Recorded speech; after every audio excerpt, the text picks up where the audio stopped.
Seja muito bem-vindo, seja muito bem-vinda ao canal de ES. Hoje nós estamos começando mais um Entrevistas e o tema hoje é a mulher na política, é a mulher na sociedade. E é por isso que convidamos a primeira vice-governadora do estado do Espírito Santo, Jaqueline Moraes, que também assumiu pela primeira vez a recém-criada Secretaria de Política para as Mulheres. Jaqueline, muito bem-vinda. Obrigado, Dani. Eu quero agradecer muito. Parabéns pelo programa Entrevistas e é uma honra poder estar aqui com você. Eu queria primeiro que você me respondesse qual é o papel da mulher na política. O primeiro papel da mulher na política, Dani, que eu vejo é a representatividade. Nós temos uma história que precisa ser reconfigurada no Brasil todo. O voto no Brasil ele foi instituído em 1532.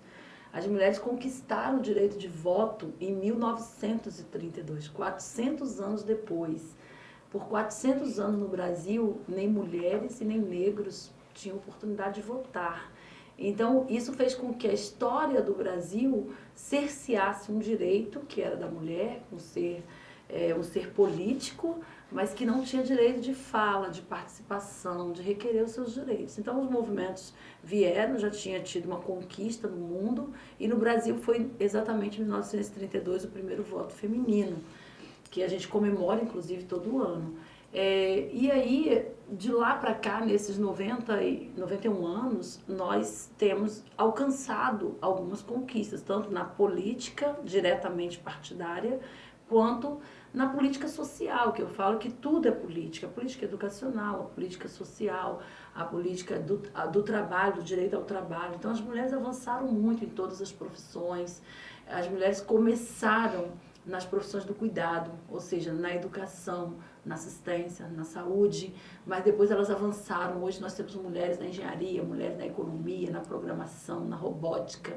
Então, assim, a gente incentiva muito a pauta da ONU, quando diz lá no desenvolvimento sustentável, no seu objetivo 5º, ele fala da igualdade de mulheres, ou seja, da luta pela igualdade, meninas e mulheres, ou seja, trazer as meninas para a robótica, para a programação, inserir também as meninas e as mulheres no mercado de trabalho.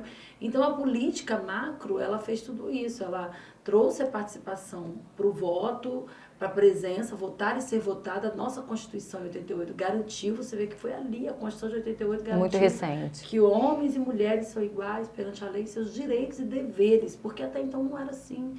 Então, assim, nós tínhamos alguns deveres, mas nós não tínhamos muitos direitos. E hoje ainda vivemos um momento de conscientizar, de ensinar, de reeducar uma sociedade. Por isso, a presença da mulher com representatividade é muito importante. E assim, na prática, para quem não sabe, a Jaqueline começou profissionalmente como camelô aos 14 anos. Eu queria saber se na prática esse papel você entendeu ali trabalhando? O papel da liderança, eu sempre falo que existe talvez a liderança nata. Tem até alguns escritores que falam sobre isso, da liderança da pessoa que nasce com um certo dom para liderar, para empreender. Eu, de vez em quando, eu acho que eu tenho um pouco desse dom de empreendedorismo. Tudo eu vejo uma oportunidade.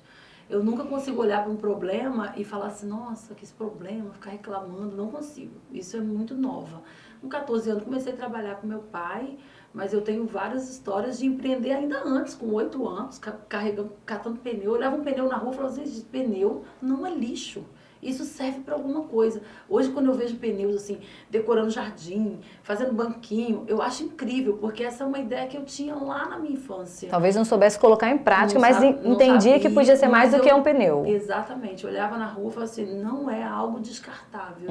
A minha mente dizia isso para mim, que não era algo descartável, que podia ser queimado, jogado fora, para mim viraria alguma coisa. Então, essa é uma cabeça que já era de criança, fui trabalhar muito cedo com meu pai, me ensinou a trocar pulseira de relógio, me ensinou a vender na barraca.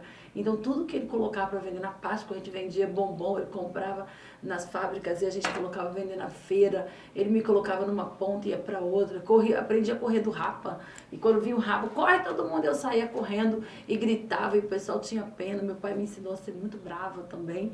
Eu acho que esses ensinamentos acabou forjando uma liderança para a vida, porque quando eu tinha muita raiva de alguma coisa, eu levava para esse campo da injustiça, entendeu? Então, assim, de encarar aquela época difícil do centro, quando o pessoal roubava muito, tinha muito furto no centro, aquela época da minha infância, principalmente. Então, ali como no Camelô, a gente via tudo isso, a gente presenciou as violências, as segregações, presenciei as injustiças. Eu fazia questionamentos, por que a prefeitura pensa em tudo, mas não pensa no trabalhador? Eu vi o mercado da capixaba se dissolvendo, era uma coisa linda, vendia aqueles artesanatos, de repente foi dissolvendo. Eu vi tudo isso acontecer e eu fui crescendo ali no centro de Vitória, forjando essa liderança. A Jaqueline hoje, que foi vice-governadora e hoje é secretária de Estado, o que aquela moça do Camelô mantém dela? Eu mantenho as minhas raízes. Até hoje eu tomo um cafezinho com meus amigos lá da cidade. Vitória, o centro de Vitória é um lugar que eu gosto demais de estar ali. Eu tenho orgulho de hoje, a nossa Secretaria de Mulheres vai ocupar um 6º andar do Fábio Ruski, que eu falo assim, que é o velho Fábio Ruski, né? O velho prédio que tem uma construção arquitetônica antiga, mas que congregou tantas lutas, tantos servidores públicos manifestavam ali quando precisavam dos seus direitos defendidos e tal. Então eu presenciei a Praça Costa Pereira como uma praça que era a praça das opiniões, dos movimentos de mulheres, dos movimentos de negros. Então, assim, eu acho que essa Jaqueline foi constituída dessa maneira e eu trago isso, a minha essência, eu não perco essa essência da simplicidade, de onde eu estiver, eu sou a Jaqueline normal, que conversa com todo mundo, que consegue entender a dor, que olha um morador em situação de rua e consegue compreender que ele precisa ser visibilizado. Ele, às vezes, ajudar depende da vontade dele, depende de que ele queira ser ajudado. E muitas vezes o morador em situação de rua não tem nem a mente mais para isso e a gente às vezes vê, então você se sensibiliza. A sensibilidade vai ser uma marca forte que eu trago dessa minha trajetória. Hoje secretária de Estado, ex-vice-governadora, mas a sua liderança, além do Camelô, foi no bairro Operário, seu bairro em Cariacica. Sim, eu comecei como líder comunitário no bairro Operário quando só tinha uma rua pavimentada. 36 ruas todas de estrada de chão, muita poeira, muita lama. E eu comecei ali no bairro vendo que o movimento social, o muro da escola quebrado, e a gente precisava de uma voz. E eu, numa reunião de pais, eu não me coloquei assim, eu quero ser líder comunitária, não. Na reunião de pais, eu dei uma solução para um problema que a diretora estava passando na escola. E eu dei aquela solução. Quando eu dei a solução, o pessoal, tem que ser ela. Eu fui votada como líder do conselho escolar, sem nem ter colocado meu nome, o pessoal me escolheram. Então, logo depois, eu falei, vai ter uma eleição de bairro? Eu vi a necessidade, me coloquei meu nome, fiz uma chapa, fui 2 vezes eleita e reeleita. Esse mandato me deu uma condição boa, porque a gente, na época, o presidente Lula estava no governo e lançou o PAC. Uhum. Era Programa de Aceleração do Crescimento. O PAC beneficiou meu bairro com 12.800.000 por uma luta nossa, junto ao prefeito Helder, na época. A gente conseguiu levar um projeto, pavimentou todas as ruas, tirou todas as famílias ribeirinhas do bairro dali do Rio Formate, que hoje eu tenho a honra, como vice-governadora, eu assinei a dragagem do Rio Formate e a construção de um parque linear nessa área que nós tiramos os moradores de barraquinho, que toda enchente, toda vez que chovia muito, aqueles barracos ficavam com água quase até o teto. Então, eles hoje estão num prédio chamado Apolônio de Carvalho, que foi construído com esse recurso. Luta minha ali no bairro Operário. Então, eu chego no bairro Operário, eu sou muito querida. Hoje eu não estou morando no bairro Operário, a gente tem a nossa casa lá, que eu sonho um dia virar um projeto social, se Deus quiser, mas eu continuo mantendo a minha raiz e a minha origem no bairro Operário. E aí, quando foi o que te estimulou a que essa liderança se tornasse mandato? 2012, Jaqueline Moraes foi vereadora de Cariacica pela primeira vez. Sim, um pouco tem a história com o meu marido, que ele tinha sido antes. Ele foi um pouco nessa vibe de eu me tornar líder comunitária. Ele já tinha um sonho anterior, que ele já tinha tentado outras vezes. E eu falei assim, vai você. Ele foi. Só que ele teve um mandato só, o pessoal queria que eu fosse. Eu sentia assim que tinha um apelo no bairro. Você tem que ser, você que é a política, você fala mais, não sei o quê. Eu estava mais presente também, assim, talvez na rua. E apesar do mandato do meu marido ter sido um bom mandato, ele foi presidente de Câmara e tal, ele não veio à reeleição, quem veio fui eu. E eu fui eleita a sexta mais votada do bairro. Eu sempre falo que quando a pessoa trabalha, não é você que quer ser alguma coisa. É a própria comunidade que te impulsiona. Então, até hoje, os meus amigos, quando tem alguma necessidade no bairro Operário, eles têm meu telefone é o mesmo, eles mandam mensagem no WhatsApp e a gente costuma até resolver por causa do acesso também que você tem, liga para o prefeito, liga para o secretário, tá acontecendo precisa de uma limpeza na Manilha, lá do bairro tal, porque o projeto lá que a gente fez há 10 anos atrás, aconteceu isso, eles vão lá e atendem, o pessoal fica feliz. Eu acho que essa representação é muito importante. E qual que é a sua missão hoje? Qual foi a missão que o governador Renato Casagrande te deu quando te criou uma secretaria e confiou ela a você? Eu acho que a secretaria foi o resultado de um conjunto de trabalho. Uma que começou em 2014, no primeiro mandato dele, quando ele criou o plano estadual junto com os movimentos sociais. Só que esse plano ficou engavetado. Em 2019, quando ele retornou, depois de 4 anos com o plano na gaveta, ele retornou e falou assim: Jaqueline, nós precisamos fazer um movimento de retomar o plano e a gente receber e fazer com que esse plano seja um instrumento norteador da política para as mulheres. E aí nós retornamos esse plano, nós já tínhamos uma subsecretaria de mulheres que atuava nos direitos humanos, com a Nara Borgo, uma excelente secretária, mulher que eu admiro muito, e com a Juliane Barroso. Então já tinha uma equipe trabalhando em cima do plano, nós desenvolvemos esse plano e fizemos a entrega. O segundo documento norteador foi o Pacto de Enfrentamento às Violências. Nós já fomos o segundo estado mais violento da federação, hoje nós somos o 6º. Não é um lugar bom para a gente, sendo que nós somos o primeiro lugar em um monte de coisa boa. Então nós não gostaríamos de ser o 6º em violência contra as mulheres, principalmente violência doméstica, mas em tantas outras violências. Então ele falou desses 2 documentos, que a gente chama de documentos norteadores, e eu, na vice-governadoria, assumi um outro lado que também faz parte do plano, que é o eixo 2 da autonomia das mulheres, que é o Agenda Mulher Empreendedora. Com esses 3 instrumentos, nós já sabíamos o seguinte: hoje tem a vice-governadora que faz um trabalho de transversalidade da política. A política para a mulher não acontece num lugar só. Ela tem que ser transversal e ela tem que ser intersetorial, envolvendo toda a sociedade. E nós temos esses 2 documentos na subsecretaria. Então, isso já é suficiente para nós criarmos a secretaria que está dizendo o plano que o final da história de construção da política tem que ter um espaço. Esse espaço é uma secretaria. Ele criou de forma extraordinária, me surpreendendo, inclusive, porque a ideia era que a gente criasse depois com calma, de forma ordinária, mas ele já me deu uma missão. Eu vou criar extraordinária porque você tem uma missão de entregar a lei logo no início da legislatura da Assembleia Legislativa para a gente aprovar a secretaria de forma ordinária, que esse é o desejo das mulheres que tanto lutaram por esse plano, lutaram por esse pacto. Tem uma Câmara Técnica, tem um Conselho Estadual de Política para as Mulheres. Então, é muito estruturada a política no Espírito Santo. E a gente ficou mais feliz ainda com o retorno do presidente Lula, que logo no primeiro dia instituiu o Ministério da Mulher de volta. Então, a política ela precisa ser sempre dessa maneira verticalizada. Ela é horizontal na entrega, mas ela tem que ser verticalizada no poder. Então, hoje nós temos um ministério, temos a secretaria e os municípios agora já vão criar suas estruturas municipais. Já começou Cariacica, já aprovou a Secretaria Municipal de Mulheres. Vila Velha, o prefeito me falou que estava estudando a possibilidade de criar uma subsecretaria de mulheres, que é muito importante. Serra foi a primeira cidade a ter uma secretaria municipal de mulheres. E aí, da Agenda Mulher para a Secretaria, foi possível ter um diagnóstico, porque eu lembro que a Agenda Mulher, ela tinha muito voltada para o empreendedorismo, para botar a mulher para realmente tirar o projeto dela da cabeça, correr atrás, né, se preparar para enfrentar o mercado de trabalho. Então, tem todo esse contexto.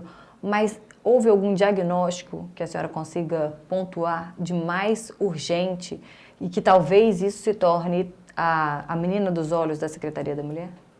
Hoje o diagnóstico, assim, infelizmente, ele é o da violência. Ele teve uma redução menor, então a Secretaria hoje está pautada em 2 eixos fortes, que um é o combate à violência, todas as ações de promoção à igualdade de gênero, porque quando a gente fala de igualdade de gênero, a gente está também falando de redução das violências por ser mulher.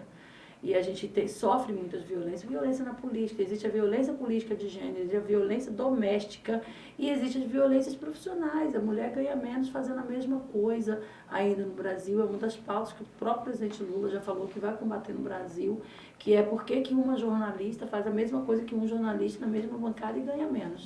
Então, assim, é uma realidade. Então, enfrentar essas realidades de cara nas pautas é importante. Então, todo o meu gabinete vai estar ligado com esse tema de promoção à igualdade e também do fim do combate à violência. Nesse eixo nós temos 10 centros Margaridas, que são centros de referência para a mulher. Hoje já tem 6 núcleos inaugurados e vai ter 4 agora nas macro cidades, que são Cariacica, São Mateus, Linhares e Cachoeiro. Esses lugares de atuação, as 10 micro-regiões do estado, elas são mapeadas pelo estado presente, ou seja, nós sabemos exatamente, pelos dados que nós temos do estado presente, quando uma mulher é assassinada, qual tipo de arma, qual o dia da semana que tem mais evidência, qual localidade, se é marido, se é namorado, se é ex-namorado, se é ex-marido. A maioria são ex-maridos e ex-companheiros. Ou seja, é quando a mulher decide que não quer mais suportar uma relação talvez abusiva e que o homem nem percebe que é uma relação abusiva, ela dá um fim no relacionamento e ela perde a vida por isso. As histórias são muito parecidas. Então, assim, construir política pública tanto de proteção e defesa dessa mulher, mas também de reeducação social desse homem que não está muitas vezes preparado para ver essa mulher avançando. Nós já ocupamos as melhores notas do Enem, nós já ocupamos vários bancos da faculdade e esse homem talvez está preparado. A pergunta que nós vamos fazer é, ele está preparado para aguentar uma rotina que a gente aguenta de menino para creche, igual a gente estava conversando aqui no início, posso levar o meu filho, posso buscar na escola e tal. O homem da atualidade, ele está preparado para isso, sem ser criticado também pela própria sociedade? Porque isso precisa ser discutido. Será que o homem que lava a louça, que leva o filho para a escola, que está ali num sistema colaborativo de família, ele está sendo criticado pela mãe, pela avó, pela tia, pela irmã? Porque o machismo não é coisa de homem, machismo é coisa de sociedade, são homens e mulheres, um sistema machista. Então, o machismo é um sistema social, que ele se coloca, e existem homens e mulheres machistas, sim. Então, a gente precisa encarar isso como uma verdade. Isso é a minha secretaria lá que eu estou atuando. Minha secretaria não, gente, é a secretaria que eu estou atuando, né? É porque eu fiquei tão feliz com o convite, né? Também posso. Eu vou trabalhar muito aqui. E o eixo que eu estava trabalhando como vice-governadora, a minha sub, que é a Sônia Damasceno, uma empreendedora, uma mulher ligada ao artesanato capixaba, que congrega mais de 80% de mulheres que sustentam suas famílias do artesanato capixaba, ela veio para ser a minha subsecretária. E ela vai me ajudar muito nessa construção da autonomia. Então, seja, e dando uma trabalho. Sequência à agenda mulher. Exatamente, né? dando uma sequência. E aí eu fico aqui, a senhora falou tanto de quanto a violência, né, do combate à violência, do cuidado com a mulher, e a necessidade também de trabalhar isso muito em parceria, até mesmo para educar, talvez seja a palavra correta, as polícias, as forças de segurança, porque a maioria são formadas por homens e eles também precisam olhar a vítima com aquele carinho que a mulher necessita.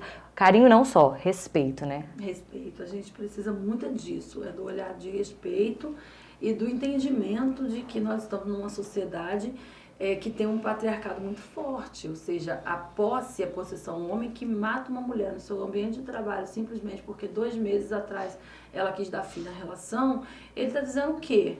Essa mulher é minha, se não for minha, não vai ser de mais ninguém, eu sou dono dela. Então, esse é o sistema patriarcado da posse, da mulher ser contada como propriedade. E é isso que a sociedade precisa entender. Os jovens de hoje na escola, quando a gente fez Hoje da Mulher, nós temos um programa que a gente vai desenvolver ainda também, dar continuidade, que é o Diálogos em Rede. Eu ia para as escolas, a vice-governadora, às vezes eu falava, nossa, nós nunca vimos uma vice-governadora. Aqueles adolescentes falavam. E eu falava bem assim, mas é porque nunca teve uma vice-governadora. Mas aqui na escola nunca veio uma pessoa, não tinha ido. Então a gente ia no Diálogos em Rede, isso nós vamos manter, que é educar e reeducar esses meninos da nossa geração, que muito dele foi criado por mães solo, foi criado por mulheres e que já tem um outro conceito de mundo, uma outra concepção. Então isso é importante. Então é uma mudança cultural. O Espírito Santo é um estado que tem esse nome, Espírito Santo, mas é um estado extremamente violento, se você for pensar no número de habitantes e quantas pessoas morrem, por mais que a gente desceu agora o índice, ainda é muito alto, é inadmissível as pessoas por discordar de você para tirar a sua vida, entendeu? Por discordar que você quer tomar conta da sua vida e não quer manter aquela relação. Hoje tem tantas formas de você manter relações diferenciadas, tudo com muito respeito. Acho que você falou a palavra-chave, respeito. E a gente tem que lembrar também que, tanto quanto o racismo precisa ser combatido pelos brancos, o machismo é preciso ser combatido pelos homens, né? E esse trabalho talvez seja a semente para ser plantada na sociedade. Sim. Eu ouvi que a senhora falando que foi convidada para ser vice-governadora para ser a voz das mulheres no centro do poder. Mas a figura do vice, de uma maneira geral, ele só tem espaço se o titular dá esse espaço ou se o titular falta, por férias, por licenciar, por morrer, por qualquer outro motivo. Mas quando ele sai de cena, ele dá esse espaço. Eu queria saber o seguinte, como que a senhora se sentiu na vice? Acha que preencheu, conseguiu dar voz às mulheres no centro de poder? E se sentiu, assim, que eu estou mais do que simbólica aqui? Durante todos os últimos 4 anos? Então, quando eu falo que a representatividade importa, é porque eu cheguei com esse papel. E não foi muito fácil no início, porque a gente tem costume no Brasil de seguir padrões. Então, assim, eu olhava e falei, com quem eu vou seguir? Uhum. A mulher que governou esse estado, ainda quando era capitania hereditária, foi Luísa Grimaldi, lá atrás, antes da redemocratização, ou seja, na capitania hereditária, foi a única do Brasil, inclusive, e que ficou ao longo da história na invisibilidade.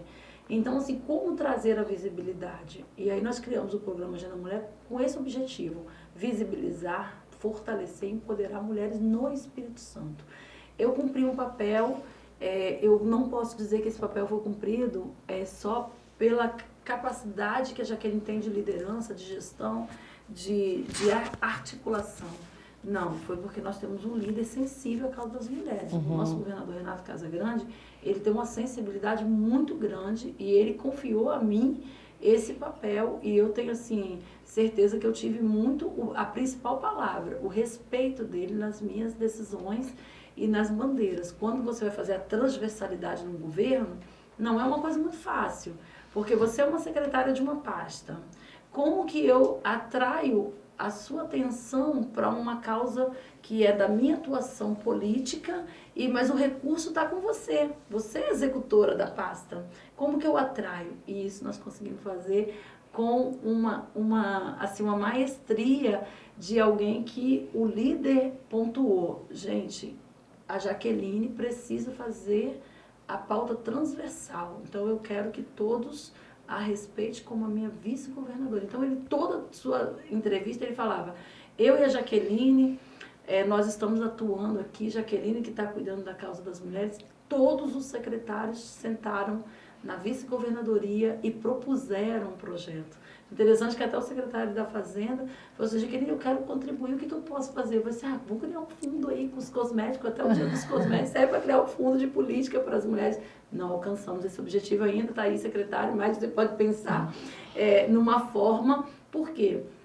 Essa transversalidade, eu sempre fui muito na causa da sensibilidade do homem. Todo homem tem uma mulher na sua vida.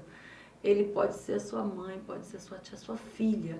E o homem que tem uma filha, que está na política, está num cargo executivo, ele tem que pensar que ele está construindo política hoje para as próximas gerações. Então você está construindo também para que a sua filha esteja numa sociedade mais segura para as mulheres. Então é isso que Michelle Obama sempre falava, eu atuo na política para as mulheres, para que as minhas filhas, e eu me vejo muito no papel dela, vivam numa sociedade onde as mulheres vivam com mais segurança e com mais respeito. Então, eu acho que é isso que nós estamos plantando. Os homens todos do governo entenderam muito isso. O Renato Casagrande foi um líder que eu falo que foi assim, um gentleman na sua condução, sempre nos tratando com muito respeito e ouvindo a pauta, ouvindo o segmento, ouvindo as mulheres da sociedade, a gente conseguiu construir bem junto. Jaqueline, eu ia falar vice-governadora, ainda estou mudando de ano agora. A senhora escreveu um livro, o que te motivou, o que ele traz? Esse período, eu quis falar do ciclo, o subtítulo do meu livro, meu livro, o nome dele é Origens. E o subtítulo dele é Como a Periferia me levou para a política e me fez vice-governadora. Foi um ciclo de camelô aos 14 anos, a chegar a ser governadora 4 vezes. 4 vezes eu sentei na cadeira do governo e governei esse estado. Todas as 4 vezes eu fui questionada por jornalistas, pessoas maravilhosas, mas que perguntavam, a senhora vai ter condições de tocar o estado? As perguntas eram sempre assim, a senhora tem capacidade de tocar o estado? Porque isso também foi uma fala antes, quando eu fui escolhida vice-governadora. Qual a capacidade que ela tem? Que uma mulher vai ter capacidade, então assim, sempre linkado com essa coisa da capacidade. Eu entendo que socialmente é porque não tínhamos uma mulher ocupando esse espaço. Então, por 4 vezes eu fui vice-governadora. Então, eu conto no livro e o que gerou o nome desse livro? Foi o depoimento do próprio governador Renato Casagrande, quando o historiador e a pesquisadora que estavam junto comigo montando esse livro foram fazer uma entrevista para o livro com o governador Renato Casagrande. Ele disse assim, ela perguntou, a historiadora perguntou assim, por que a Jaqueline? E aí ele falou bem assim, porque eu e a Jaqueline nós temos origens muito parecidas.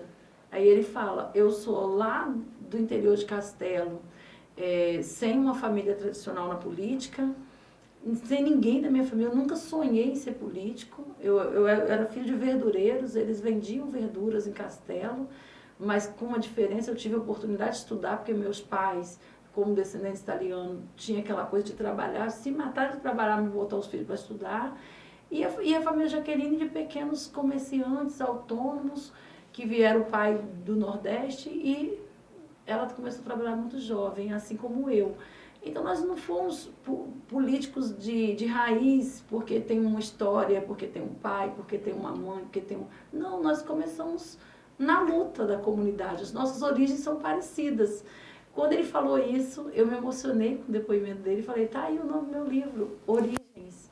E aí a gente começa então a falar de Zacimba Gaba, que foi a grande guerreira lá de São Mateus, que fundou o primeiro quilombo, quando São Mateus foi o último porto a fechar com os navios negreiros, ou seja, que traziam seres humanos. Os navios traziam escravos, não traziam escravos. Os navios traziam seres humanos para serem escravizados aqui no Brasil. Lá na África, eles eram príncipes, princesas, reis e rainhas, pessoas com liberdade, com a sua cultura, com a sua dança, com a sua música. E aqui, depois de passar por um navio carregando seres humanos, eles foram escravizados no nosso... Eu sou descendente desse povo, que até os 14, 15, 16 anos, parei de estudar para trabalhar. Não tinha muitas oportunidades. Voltei e fiz a minha faculdade de bacharel em Direito, me formei e já vice-governadora em 2020. O livro conta tudo isso, conta essa trajetória e encerra na vice-governadoria. Eu falo que eu encerrei um ciclo muito virtuoso da minha vida e agora eu começo um novo ciclo, já fazendo mestrado, já agora buscando uma formação acadêmica mais potente para mim entrar ainda mais nessa área de palestra. Eu sou muito convidada para fazer palestras e eu gosto de fazer, então eu quero me aperfeiçoar nesse caminho.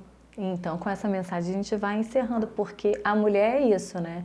Se em algum momento da vida a gente precisa dar um passo para trás ou deixar algum projeto engavetado, a primeira oportunidade, ele fica aqui e aqui. A primeira oportunidade a gente volta, resgata, porque a gente tem gás, né? A mulher é a fênix, né? A gente está sempre se redescobrindo e sempre reiniciando, não é isso? É isso aí. Resiliência eu acho que é uma marca muito forte nossa, das mulheres. E eu quero deixar aí esse livro para que você possa se inspirar, né? Um livro muito inspirador que conta essa história da mulher que virou vice-governadora, mas que agora não para não, tá, gente? Eu quero ir além, assim como todas as mulheres merecem ser felizes, buscar sua felicidade com a sua escolha, com a sua decisão, com aquilo que você quer, com todo o seu amor e seu carinho, de gerar. Essa mulher que tem a capacidade de gerar, ela tem capacidade de construir na sociedade. Tem um verso bíblico que eu queria encerrar para dizer assim, que eu gosto muito. É um verso que está lá em Provérbios, assim, a mulher sábia edifica a sua casa, ela edifica qualquer coisa. Qualquer coisa. Ela constrói qualquer coisa, ela constrói ideias novas na sociedade, ela constrói ideias do amor ao próximo, do respeito, ela constrói muita coisa boa. Então, por isso que eu convoco as mulheres para caminharmos juntas. E para a gente encerrar mesmo, pegando tudo isso que foi falado aqui e com a nova secretaria, com a secretária Jaqueline Moraes assumindo a nova Secretaria de Política das Mulheres, sobretudo, nós temos que continuar lutando pelo respeito. A gente consegue fazer tudo, mas a gente não pode ser desrespeitado. E para você que ficou conosco até agora, até o próximo Entrevistas com um tema novo, de preferência como esse, sempre buscando a gente refletir para uma sociedade melhor. Até a próxima!